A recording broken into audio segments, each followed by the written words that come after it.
नमस्कार दर्शकों। भगवान शिव व पार्वती जी आकाश मार्ग से जा रहे थे। राह में चलते हुए पार्वती जी ने पृथ्वी पर दृष्टि डाली तो उन्हें एक दुखी परिवार नजर आया। परिवार में पति पत्नी और उनका एक बालक मिलाकर कुल 3 लोग थे। पति को कुष्ठ रोग था, पत्नी का आधा चेहरा जला हुआ था और बालक अपाहिज होने की वजह से लंगड़ा कर चलता था। उस परिवार की ये स्थिति देखकर पार्वती जी को उन पर दया आ गई। वे भगवान शिव से अनूने करती हुई बोली, प्रभु आप तो सर्वशक्तिमान और कृपा निधान हैं, आप इन पीड़ितों का कल्याण क्यों नहीं करते। पार्वती जी की बात सुनकर भगवान से मुस्कुराए और बोले, देवी इस संसार में हर प्राणी अपने कर्मों की गति भोगता है। इनकी आज जैसी स्थिति है उसके मूल में निश्चित ही कहीं ना कहीं इनके पिछले कर्म रहे होंगे।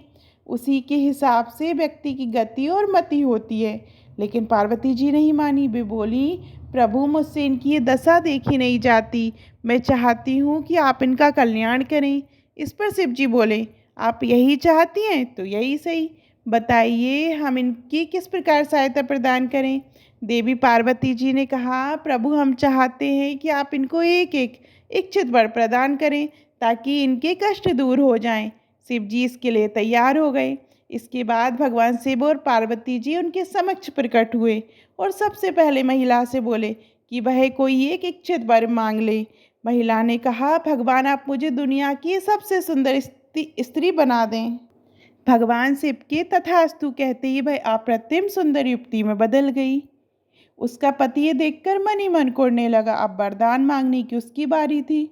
उसने मांगा, प्रभु मेरी पत्नी मुझसे बहुत झगड़ा करती है, उसे कुरूप राक्षसी में बदल दें। ये इच्छा भी पूर्ण हुई। उनका बालक माँ का ये भयानक रूप देखकर रोने लगा। जब उससे वरदान मांगने को कहा गया तो उसने कहा, प्रभु मेरी माँ जैसी थी वैसी ही कर दें। इस तरह उसकी माँ अपने आधे जले चेहरे के साथ वापस आ गई। तीनों वरदान भी मांग लिए गए पर तीनों यथास्थिति में रहे। वहाँ से लौटते हुए भगवान शिव देवी पार्वती जी से बोले, इस संसार में हर व्यक्ति अपनी मन स्थिति के अनुसार स्थान पाता है। जिसकी दृष्टि संकुचित हो और जो दूसरों को देख ईर्ष्या करे उसे स्थायी सुख नहीं मिल पाता। जय श्री राम। आपको ये कहानी कैसी लगी कमेंट में ज़रूर बताइएगा। और अभी तक आपने हमारे चैनल धार्मिक चमत्कार को सब्सक्राइब नहीं किया है तो सब्सक्राइब करिएगा। धन्यवाद।